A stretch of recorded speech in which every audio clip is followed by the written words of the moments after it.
저렇게 좋아하시죠? 하나, 둘, 셋. 네, 안녕하세요. 2019년도 2학기 때 이제 독일 노이울름 대학교를 갔다 온 진민준 학생이라고 합니다. 안녕하세요. 2019년도에 스웨덴 회대 대학교로 교환학생을 갔다 온 영어교육과 이송미입니다. 저는 무엇보다도 외국 생활도 한번 해보고 싶고 또 저 나름 취미 생활이 또 축구 보는 건데 또 유럽 축구도 좀 많이 좋아해가지고 유럽 축구도 한번 구경도 하고 또 다양한 문화의 이제 친구들과 함께 생활하고 싶어서 한번 교환학생을 지원하게 되었습니다. 무슨 축구팀 좋아하세요? 바르셀로나 좋아합니다. 저는 우선적으로는 이제 한국에서 해보지 못했던 경험을 해보고 싶었던 마음이 가장 컸고요. 그 뒤에는 이제 제가 전공이 영어 교육과다 보니까 제가 배웠던 영어 표현이나 아니면 외국인들과 함께 의사소통하는 것을 경험해보고 싶어서 교환학생에 지원하게 되었습니다. 왼쪽으로 가면 서쪽, 오른쪽으로 가면 동쪽이니까는 어디 여행이나 어디 가기도 좀 편안한 위치에 지리적으로 위치해 있고 또 독일이 이제 다른 유럽 국가들보다는 조금 치안이 안전적이라는 얘기를 들었기 때문에 제가 독일을 지원했습니다. 저는 사실 네덜란드에 맨 처음에 지원을 했다가 이지망을 스웨덴 쪽으로 썼는데 스웨덴으로 가게 된 거고요. 제 친구가 같은 과 동기가 이제 갔다 와보고 너무 좋다고 추천을 해가지고 스웨덴 쪽으로 지원하게 되었는데 북유럽이라는 곳에 대한 환상은 대한민국 사람이라면 누구든 가지고 있는 환상이잖아요. 그런데 자주 못 가보는 나라기도 하니까 최종적으로 결정하게 되었습니다.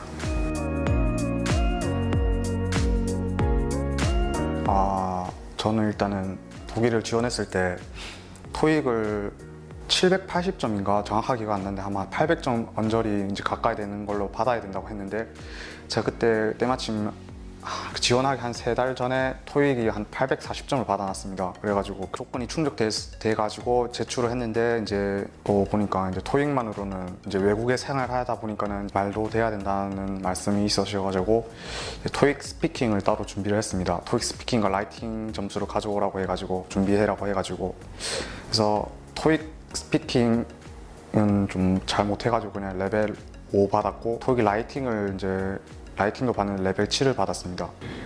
저는 토익 점수가 760점, 80점 이상 되면은 지원할 수 있는 대학이었고 저희과 졸업 요건에 토익을 치는 게 있어가지고 저도 토익을 교환학생을 준비하는 겸 이제 학교 졸업도 준비하는 겸 해서 토익을 응시해가지고 이제 조건을 충족시킨 후에 저도 지원을 하게 됐습니다.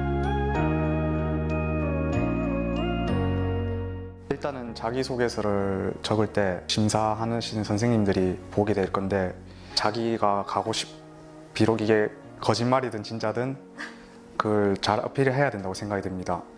저는 기본적으로 그 대학교에 갔을 때 어떤 과목을 공부할 건지 어떤 수업을 들을 건지에 대한 자료 조사 같은 게 필요하다고 생각해요. 지원하실 대학 홈페이지에 들어가서 어떤 과목이 개설되어 있고 어떤 과목이 교환학생을 위해서 또 들을 수 있는 과목인지를 한번 살펴보시고 그 자료랑 이제 또 교환학생을 가겠다고 결심하게 된 계기나 지원 동기를 정확하게 잡으셔서 그 두 가지를 바탕으로 자기가 만약에 교환학생을 가게 되면 어떻게 해서 어떠한 일을 하겠다 아니면은 어떤 경험을 쌓아서 미래에 어떤 도움이 되겠다라고 적으시는 게 꿀팁 아닌 꿀팁 같네요. 완벽하네요. 감사합니다.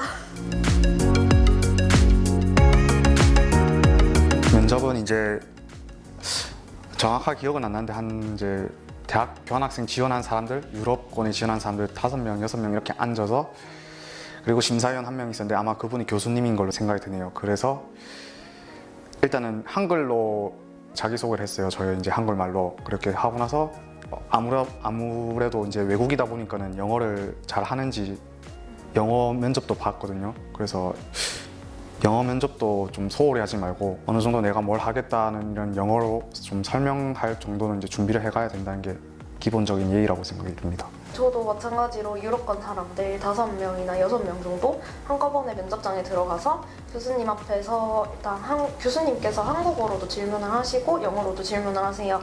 근데 대부분이 K-팝에 대해서 어떻게 생각하느냐, 영남대학교의 장점이 무엇이냐고 생각하냐 라는 등 굉장히 기본적이면서도 약간 시사거리? 이런 걸 중심으로 질문을 해주시기 때문에 기본적인 회화를 우선 공부를 하시고 그 다음에 좀 이슈가 되는 일들에 대해서도 자기 생각을 한번 정리해서 가시면 좀 더 도움이 될 것 같습니다.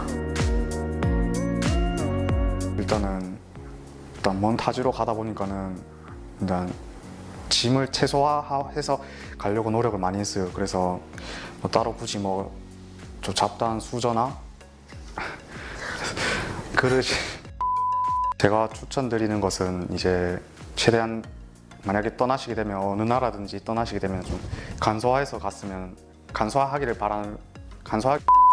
제가 갔을 때 독일에 갔을 때 이제 혹시 뭐 저는 이제 그때 갔을 때가 9월이니까는 시간 한두 달만 지나면 이제 겨울이니까 이불은 어떻게 하지?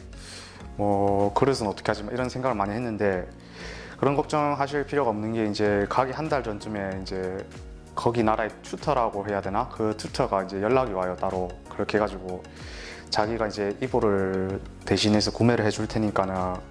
그래서 근데 돈은 따로 내야 돼요. 이제 가서 돈을 줘야 되거든요. 그래서 제가 말씀드리고 싶은 거는 이제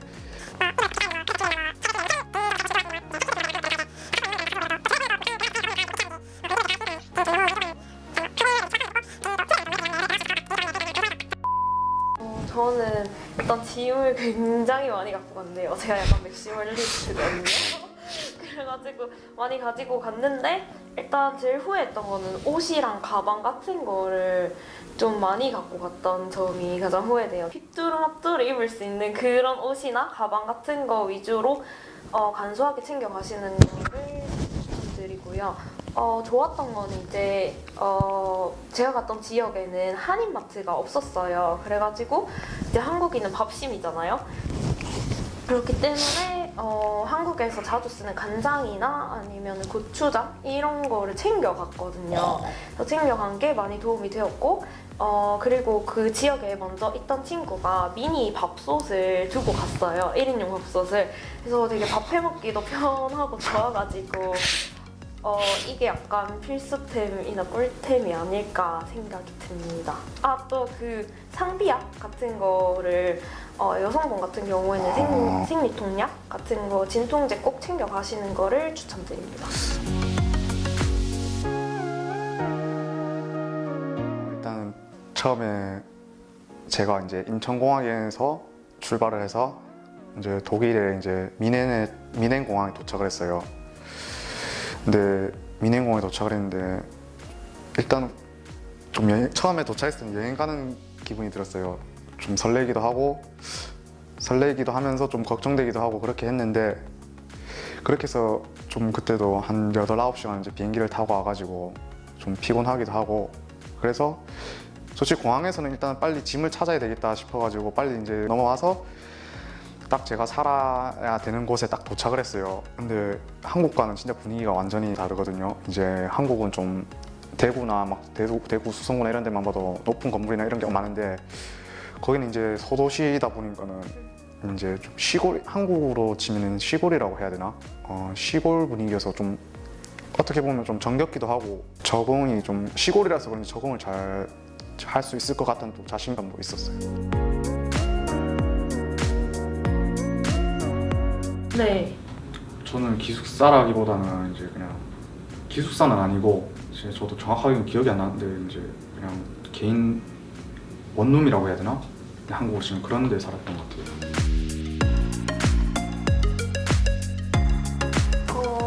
일단 굉장히 사람들이 적극적이고 자기 생각을 표현하는데 굉장히 적극적이었어요.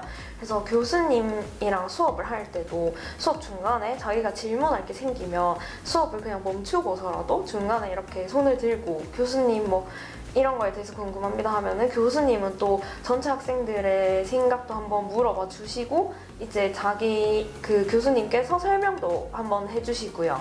그런 것도 되게 많았고 또 영어 수업이 좀 인상 깊었는데요. 그래서 영어 수업을 진행하시는 것 자체가 한국이랑은 좀 많이 다르더라고요. 뭐 랭귀지 랩이라고 이제 영어의 음이나 아니면 발음 같은 거를 연구하는 그런 시설도 있었고 토론 수업을 굉장히 많이 하고요. 쓰기 수업 같은 경우에는 쓰고 그거를 제출을 하기보다는 그 자리에서 여쭐 건 여쭙고 질문도 하고 같이 피드백도 나누는 시간이 굉장히 많아서 저는 이게 가장 큰 문화 차이였습니다. 저는 말씀에 공감 많이 하는 부분이고요.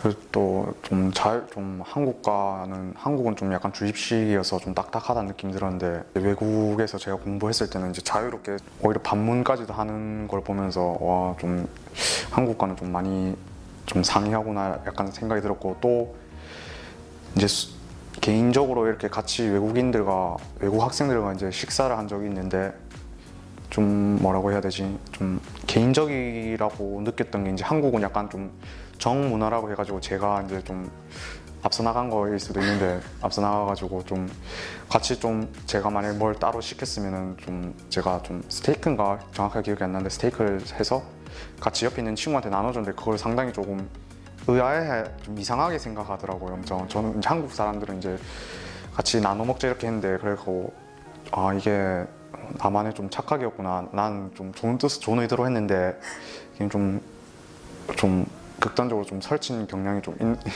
있는 그런 것 같아가지고 그래서 아 이제 또 문화가 이렇게 다르구나 약간 싶은 생각이 들었습니다.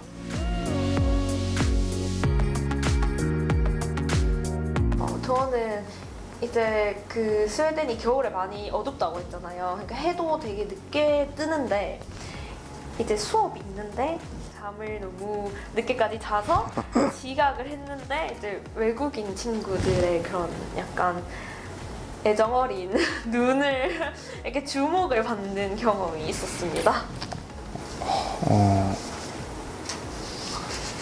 딱히 생각이 안 나네요. 완벽주의자였던 걸로. 아 감사합니다.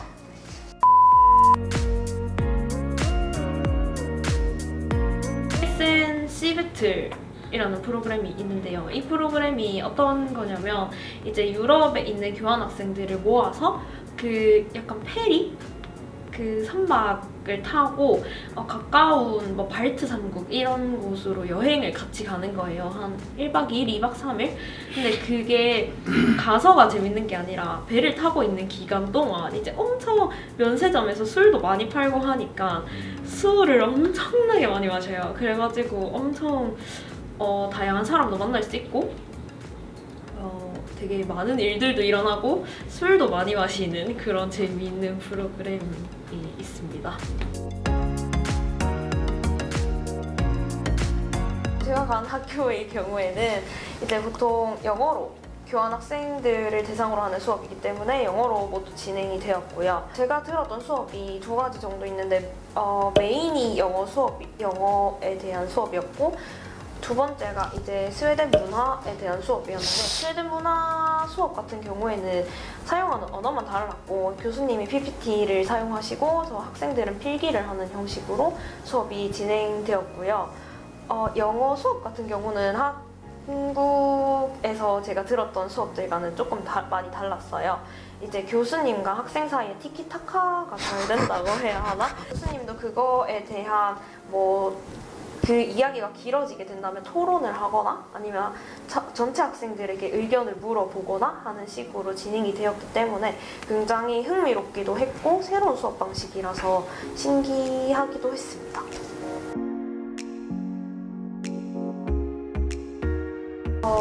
아니요. 일단 이거는 절대 아닙니다.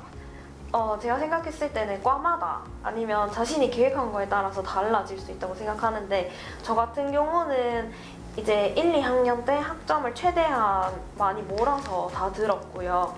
교육학이나 전공 위주로. 그 다음에 이제 교환학생을 3학년 1학기 때 가게 되었는데 3학년 1학기 전공 필수 과목 같은 경우는 4학년 1학기에 같이 듣는다든지 하는 방법을 써서 저는 이제 4학년에 바로 졸업을 하게 됩니다. 따라서 이거는 가시기 전에 미리 계획을 해보시고 학점도 계산해보시고 전공이나 교양 그런 거 위주로 계산을 해보시고 계획을 짜시면 충분히 4학년 때도 졸업이 가능하다고 생각합니다.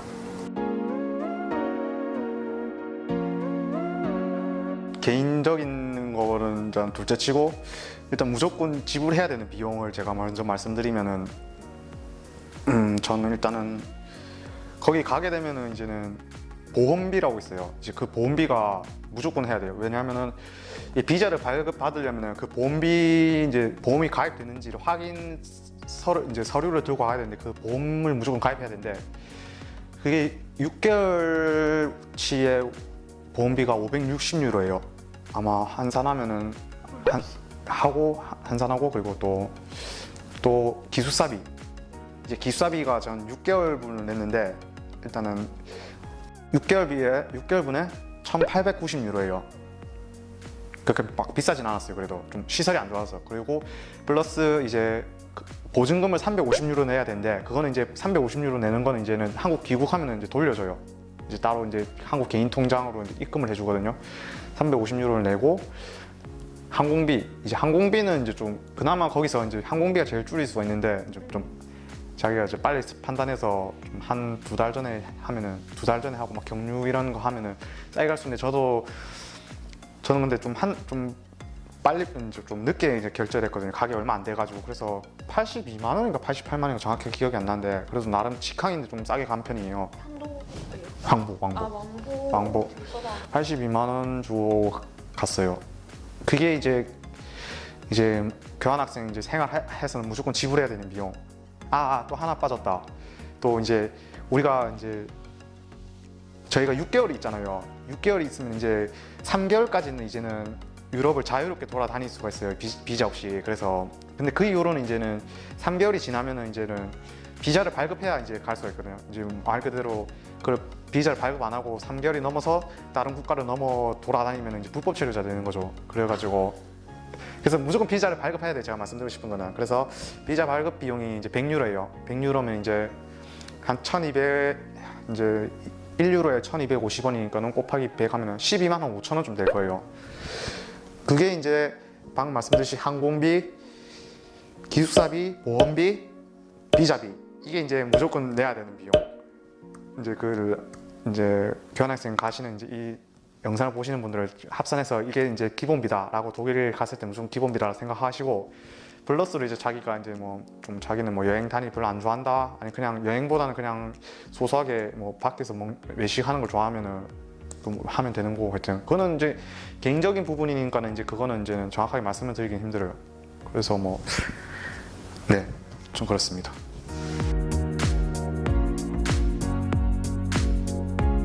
아니요, 저는 없었고요.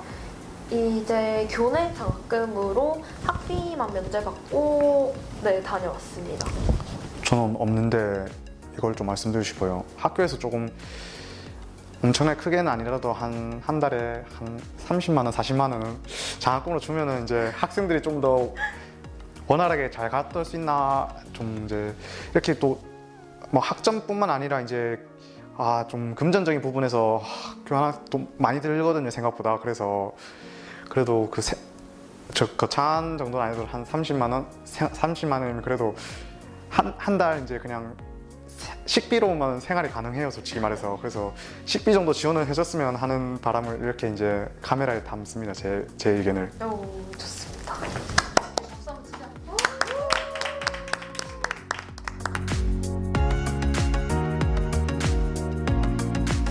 네, 저는 진짜 추천합니다.